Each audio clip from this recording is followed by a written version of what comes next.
Magandang gabi, good evening, 5:45 na po ng hapon at paggagabihan na. Siyempre, nandito na po tayo sa mahiwaga nating kusina. Ayan, makalat na naman. At nandito tayo dahil nga maggagabi na, siyempre magluluto po tayo ng ulam. At ito po ang iluluto natin, ayan. Mainit-init pa, kababalat lang po natin. Magluluto po tayo ng kalabasa. At saka, ayan, pritong isda, no? Piprito natin yung isda na to. Hindi ko alam kung anong tawag dito sa isdang to. Pero masarap daw to sa sinabawan at saka sa prito. So, ito po iluluto natin. Ulam namin ngayong gabi ay kalabasa. Ginisang kalabasa at pritong isda. So, syempre, hihiwain po natin yan. Yung isda po, okay na po yan, ano? Malinis na po yan. Nilagyan na rin po natin yan ng asin. So, tatakpan natin kasi lalangawin. Ito, hihiwain po natin yung kalabasa, no? Isang piraso lang talaga ng kalabasa, di ba? Oh. Tapos, hahaluan natin ng karne, syempre, para masarap. Ang una nating gagawin ay dahil nabalatan na natin yung kalabasa, hihiwain na po natin siya. At saka yung karne po, hihiwain na rin natin. At magre-ready na rin po tayo, no? Maghihiwa na rin tayo ng panggisa. Habang yung pusa na to, nandito. So, ayan, simulan na po natin ang maghiwa. So, ayan, hihiwain na po natin yung kalabasa. Manipis lang yung hiwa na gagawin natin. Pero bakit nabalat pa siya? Mukhang maligat tong kalabasa na to, ah. Gusto niyo ba to, ate? Kalabasa? Ito, ginisang kalabasa tsaka pritong isda. So, yan, ha. Bibiyakin natin para matanggal natin yung buto. Ay, tigas. Ano ba yun? Tigas? Matigas. Ay, wala, tigas. Bakit tumigas ng ganito? Yun. Ay, kunti lang pala yung buto.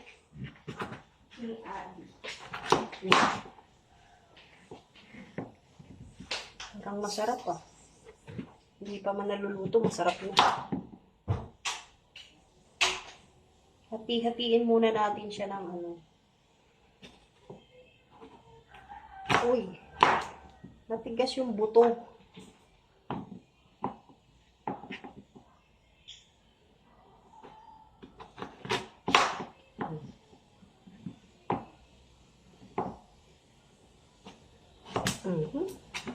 Para mas madali nating matanggal yung mga buto. Okay.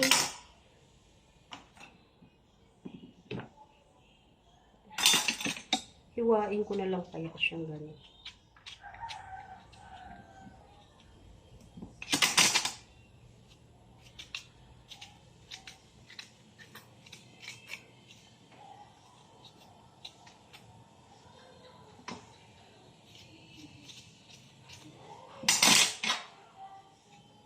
Uy, 1 point.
Ito na po, natanggalan na natin ng buto yung kalabasa. Ngayon, hugasan po muna natin.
Ayan, nahugasan na po natin yung kalabasa. Pwede na natin siyang hiwain.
Okay na, tapos na po. Pong isda na to, malinis na, tapos may asin na po yan. Kaya mamaya, ipiprito na lang po natin. Dahil nahiwa na po natin tong kalabasa, hihiwain naman po natin tong karne. Tsaka tong sibuyas at bawang. Himayin mo. Ha? Himayin mo. Kasi Abi. Meron pa yung alala mo?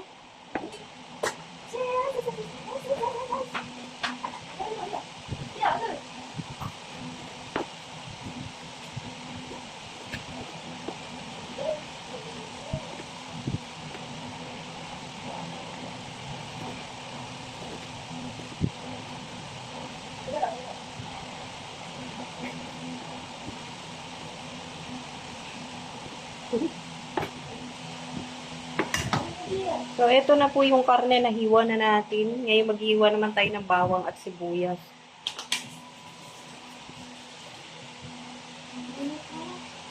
Init na.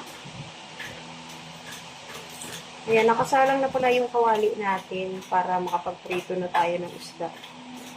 Habang naghihiwa tayo rito ng bawang at sibuyas. At mainit na po siya. Lalagay na natin yung isda.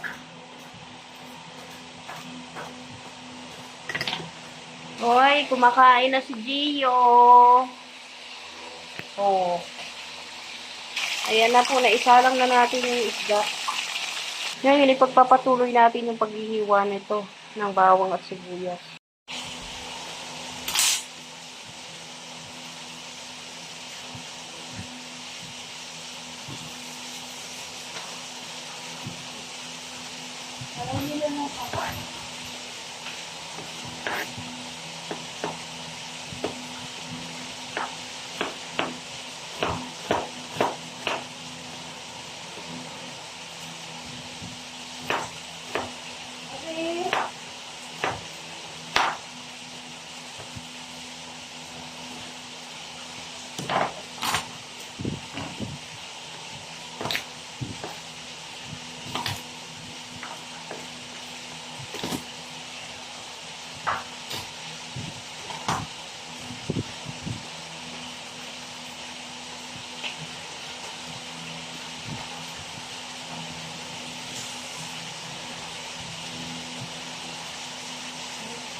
Ngayon, maghihiwa rin po tayo ng kamatis para mas masarap po yung kalabasa natin.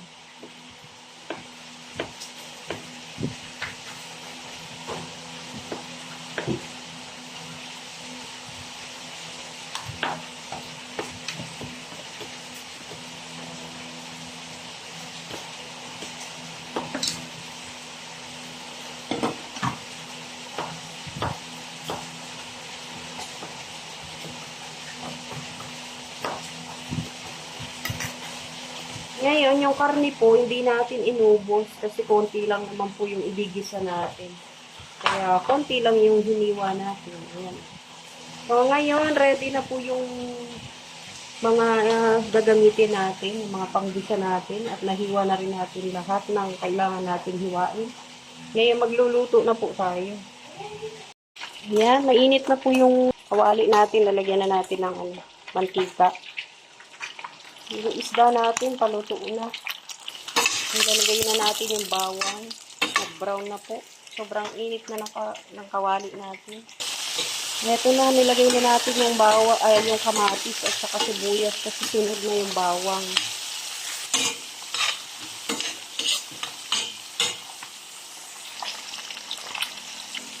Tapos lagay na natin yung karne.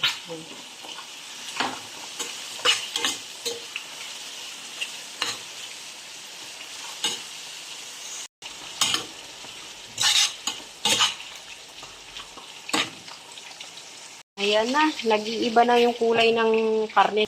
Haluin natin. Tambango. Tapos ngayon, nilalagay na po natin yung ating kalabasa. Ayan. Haluin natin. Ayan. Halo-halo. Tapos, takpan na muna natin para maluto po yung gulay. Mas maluto yung gulay.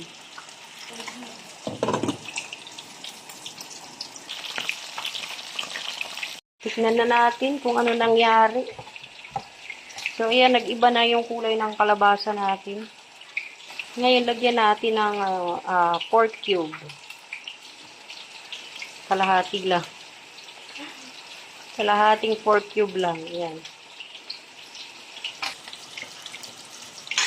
Lagay natin sa ilalim para matunaw.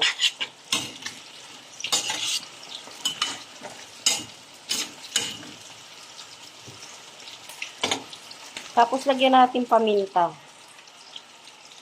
At ang last ay ang toyo, no? Konting toyo lang para hindi masyado maalat. Ayan.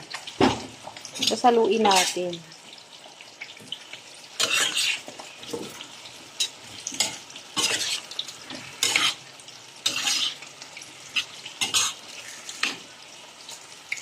Tapos lagyan natin ng konting tubig.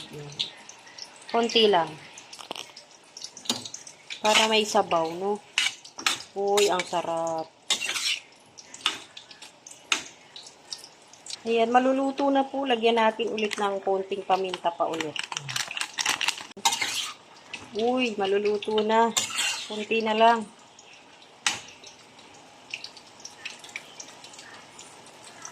So, ito, naluto na po natin yung prito. Tapos na po tayo magprito. At ayan, luto na rin po yung ating kalabasa. So, ano nang kasunod? Ay, syempre, kakain na po kami. O, diba? Masarap. Pampalinaw ng mata, kalabasa. Kain po. Ayan, kakain na po kami dahil alas 7 na po ng gabi.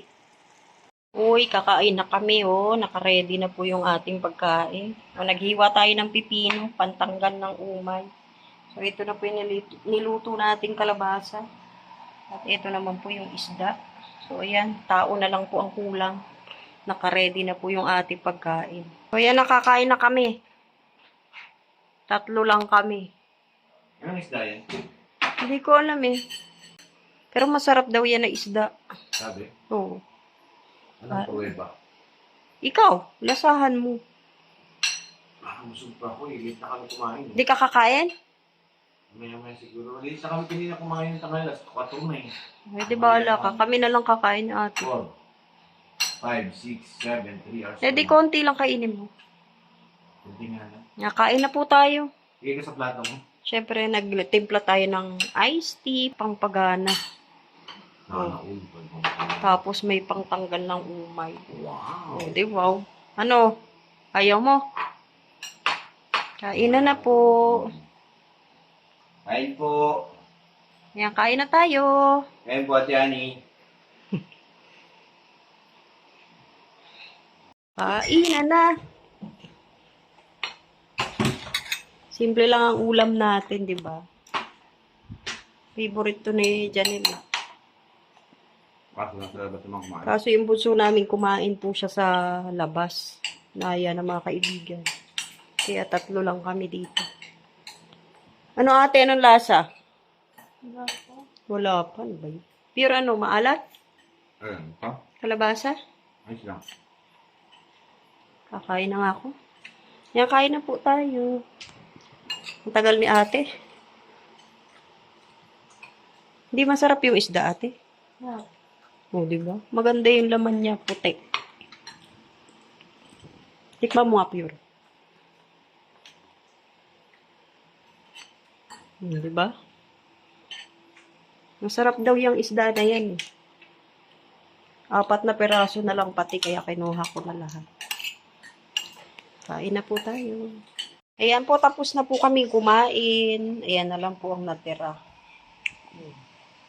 Salamat po sa lahat ng manonood. Shoutout po kay Ate Annie, kay Mr. PH, kay Ma'am Jasmine. Shoutout po sa inyo po sa Kalingap viewers and supporters.